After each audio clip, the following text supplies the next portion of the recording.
의과대학은 왜 학생부 종합전형을 좋아할까요? 그 이유는 학종으로 들어온 학생들이 가장 똑똑하기 때문입니다.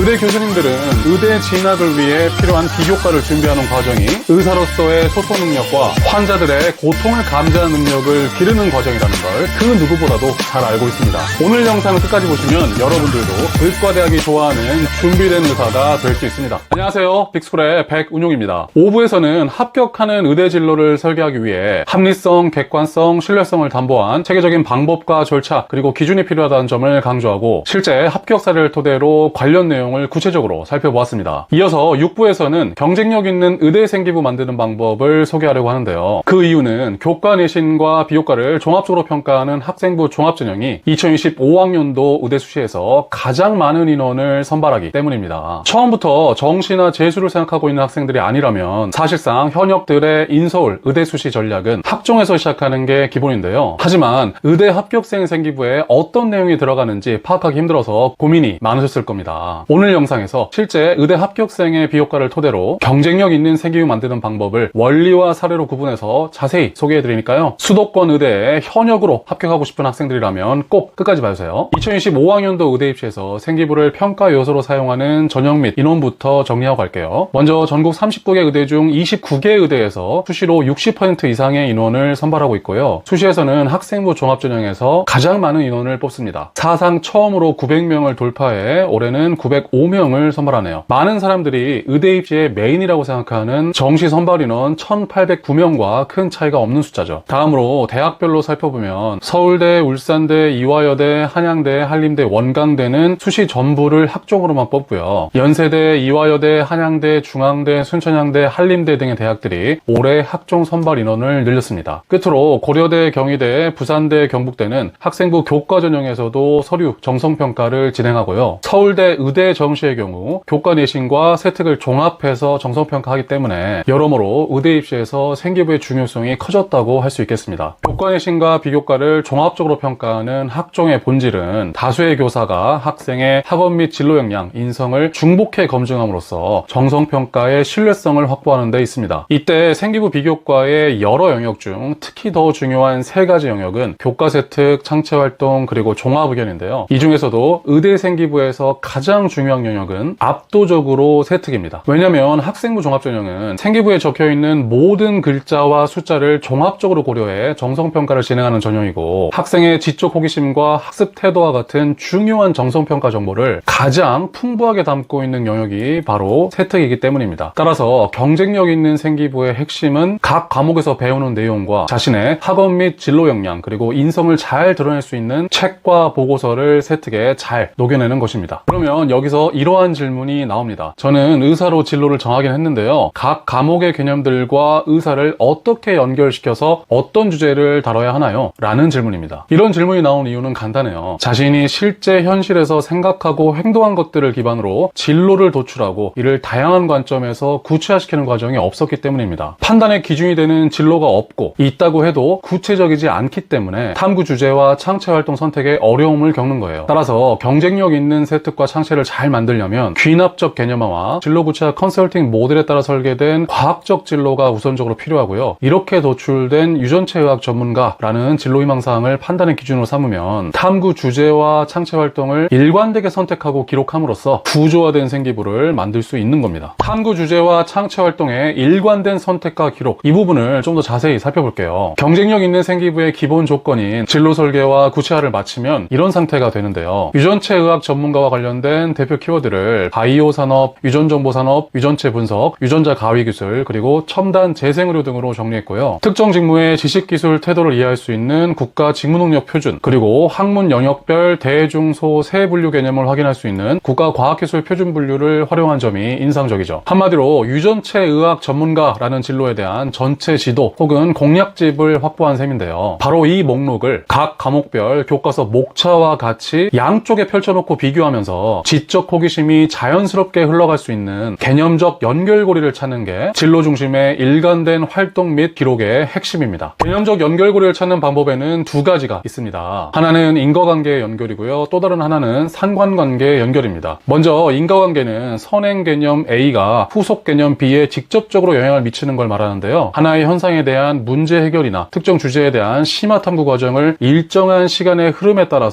횡적으로 서술하는 데 활용됩니다. 문제 해결 스토리의 경우 특정 상황에서 등장인물들 간에 발생하는 문제를 소개하고 이를 해결하기 위한 노력과 결과를 서술하는 방식으로 이어지고요. 심화 탐구 스토리의 경우 어떤 사건이 계기가 돼서 특정 주제에 대해 관심을 갖고 이를 깊이 있게 탐구하는 순서로 이어집니다. 여기서는 의대 합격생 생기부의 심화 탐구 사례를 소개해 볼게요. 의대를 희망하는 A 학생은 자율활동에서 1인 1책으로 퓨처 셀프라는 책을 선택했습니다. 저자 벤저민 하디는 목표를 달성한 미래의 나의 관점에서 현재의 나를 거꾸로 바라보고 생각할 때 현재의 삶에서 의미를 발견하고 주도적인 삶을 살 수 있다고 강조했는데요. 그는 이에 대한 근거로 홀로코스트에서 살아남은 정신과 의사 빅터 프랭클의 로고 테라피를 제시했습니다. 단순한 자기계발서라고 생각했던 책에서 20세기 최고의 정신과 의사를 만난 A는 그의 대표작인 죽음의 수용소를 읽고 빅터 프랭클에 대해서 크게 관심을 갖게 되었죠. 이후 심리학 대학 교재를 구입해 읽으며 나도 심리치료를 해보면 어떨까라는 생각을 갖게 되었고 생각을 정리한 끝에 현대인들이 정신적 고통을 이겨내는 걸 도와주는 정신과 의사로 진로를 구체할 수 있었습니다. 이렇게 지적 호기심이 꼬리에 꼬리를 물고 자연스럽게 확장되고 깊어지는 흐름을 인과관계 연결이라고 합니다. 다음으로 상관관계는 동떨어진 개념 A와 개념 B 사이에 연관성이 존재하는 걸 말합니다. 여기서는 두 개념 사이에 숨겨진 연결고리인 개념 C를 찾아서 상관관계를 인과관계로 만든다고 이해하시면 되겠습니다. 예를 들어 생명과학에 관심을 갖고 있는 B 학생이 지구과학 2 시간에 탐구 보고서를 작성해야 되는 상황이라고 생각해 볼게요. 왼쪽은 지구과학 2의 교과서 목차이고요. 오른쪽은 생명과학의 학문 구조입니다. 얼핏 봤을 때 생명과학과 지구과학이 연결이 잘 안 될 것 같지만 지구의 탄생과 진화의 내용과 생명과학 사이에 개념 C와 개념 D를 추가하면 이러한 논리로 탐구 보고서를 작성할 수 있는 거예요. 동시에 생명과학의 소분류 학문인 유전학 그리고 세분류 학문인 유전체학과 유전자 치료까지 연결할 수 있는 새로운 개념적 연결고리도 만들어낸 셈이 되는 거죠. 여기서 앞서 소개한 유전체학 전문가 진로정보 목록을 활용하는데요. 이를 기준으로 각 과목별 탐구 주제와 창체 활동을 자연스럽게 연결할 때 경쟁력 있는 생기부가 완성되는 거예요. 예를 들어 생명과학 동아리 활동을 진행한다고 하면 진로정보 목록의 하위 주제들을 기준으로 생명과학 1 교과서 목차를 살펴보는 거예요. B 학생은 염색체와 DNA에서 배운 내용과 유전자 가위 기술을 연결했는데요. 관련 보고서를 통해서 유전자 교정 및 삽입의 원리를 이해하고 영화 가타카 속 유전자 조작 기술을 보면서 유전공학의 장단점을 정리하는 식으로 활동을 진행했습니다. 그리고 3학년 생명과학 2에서는 여기서 한 단계 더 나아가 유전자 발현과 조절의 내용을 관련 책과 보고서로 연결하면서 가장 주도적인 자기주도 학습 모습을 보여줬습니다. 학종에서는 이렇게 다양한 정보를 자신만의 기준으로 연결하고 종합해서 나만의 콘텐츠를 만드는 과정을 가장 중요하게 생각하니까요. 개념과 개념을 연결하는 인과관계와 상관관계를 꼭 기억하시기 바랍니다. 인과관계와 상관관계에 따라서 비교과 활동을 충실히 수행하면 최종적으로 이러한 모습의 구조화된 생기부가 완성됩니다. 진로 설계 및 구체화 그리고 비교과까지 하나의 일관되고 구체적인 진로를 중심으로 각 과목이라는 다양한 관점에서 종합적인 탐구를 진행한 셈이죠. 이러한 생기부는 한 과목의 내용이 다양한 과목들과 거미줄처럼 연결되면서 하나의 진로 정보 생태계를 구성하는데요. 저는 이러한 융합적인 배경 지식이 학생의 창의력과 문제 해결력에 큰 영향을 미친다고 생각하기 때문에 대학 입시뿐만 아니라 인생 전체적으로 봤을 때도 굉장히 중요한 사고 훈련을 한다고 생각합니다. 따라서 다양한 분야의 정보를 폭넓게 습득하는 게 중요한데요. 가장 빠르고 효과적인 방법은 뭐니 해도 독서입니다. 특히 참고문헌을 통해서 해당 주제에 대한 폭넓은 탐구를 할 수 있게 도와주는 지식의 정보망을 얻을 수 있다는 게 가장 매력적이죠. 의대 합격생들이 읽은 책 중에서 가장 도움이 될 만한 책 5권을 추천해 드리니까요. 여러분들도 참고하셔서 의대생으로서의 지적 호기심과 지적 역량을 키우시면 좋겠습니다. 전체 강의 내용을 빠르게 정리해 볼까요? 먼저 의대 전형 중 생기부를 반영하는 전형 및 인원을 정리하고 경쟁력 있는 생기부를 만들기 위한 조건이 과학적 진로 중심의 일관된 활동 및 기록이라고 강조했습니다. 다음으로 진로에 대한 구체적인 정보 목록을 정리하고 이를 탐구 주제 및 창체 활동과 연결하는 방법으로 인과관계와 상관관계를 소개했습니다. 끝으로 진로 중심의 구조화된 생기부는 다양한 정보가 종횡무진 연결된 진로 정보 생태계라는 점에 주목하고 이러한 배경 배경 지식이 학생의 창의력과 문제 해결 능력에 긍정적인 영향을 미친다고 강조했습니다. 경쟁력 있는 의대 생기부 만드는 방법을 살펴본 오늘 영상 어떠셨나요?